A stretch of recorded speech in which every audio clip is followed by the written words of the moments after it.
My name is Margaret, and I am 71 years old. I live alone in a small house at the edge of a quiet village. Life has not been easy for me. My husband passed away many years ago, and after that, my only comfort was my grandson Daniel. He was my light, my joy, and the reason I got up every morning. We did everything together. He helped me in the garden, carried firewood for me, and even cooked sometimes.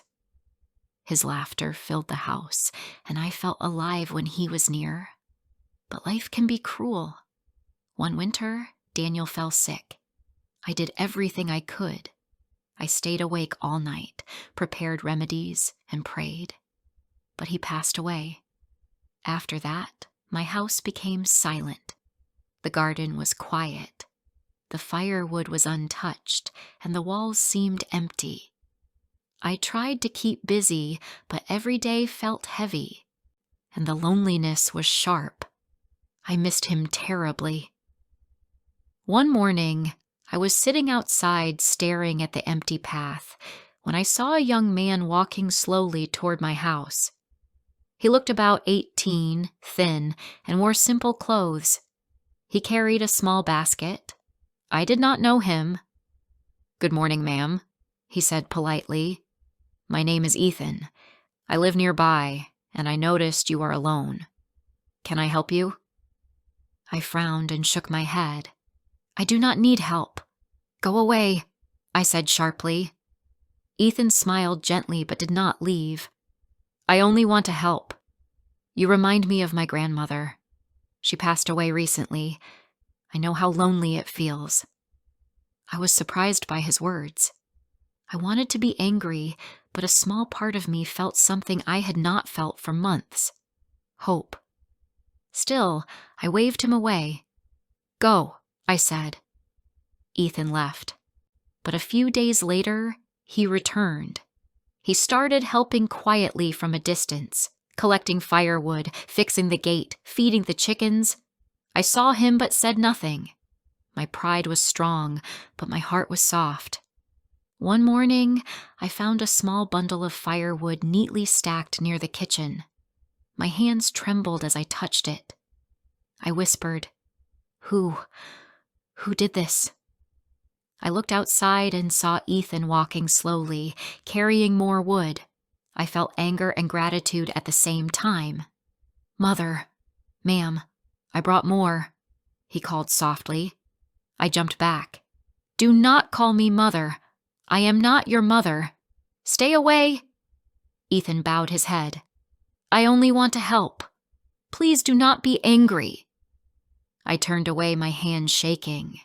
But that night, I thought of him, his gentle face, his kind hands. He reminded me so much of Daniel, of the warmth I had lost. My heart ached. The next day, Ethan did not come.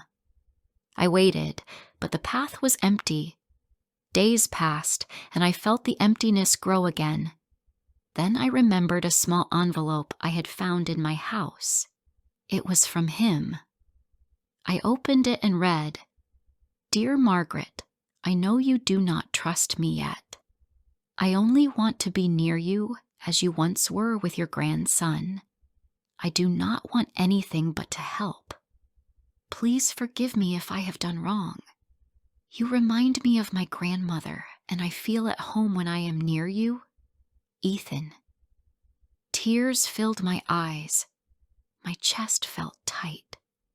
How could I have been so harsh? I had pushed away someone who only wanted to care for me. I knew I had to find him. I walked to the edge of the village, asking anyone if they had seen Ethan. Finally, a kind neighbor told me he had gone to the woods, gathering firewood for other villagers. I ran, calling his name. "Ethan! Ethan!" I cried. He turned, surprised, his eyes wide. "I am sorry," I said, my voice shaking. "I was harsh. Please forgive me. I was lonely and afraid. I did not see your heart." Ethan's face softened. "It's okay, Margaret. I understand. I just wanted you to have someone near you." From that day, we became family. He stayed with me, helping in the garden, feeding the animals, and sitting with me in the evenings. We talked about our lives, our lost families, and our dreams. I felt alive again. We laughed, we cried, and slowly the silence left my home. Ethan was no longer just a boy from the village. He became my grandson, my family, my comfort. And for the first time in a long time, I felt that life could still bring happiness, even after great loss. Thank you for listening to my story. If you enjoyed it, please subscribe, like, and share it with friends who are also learning English. Your support helps me bring more stories for you. See you in the next one.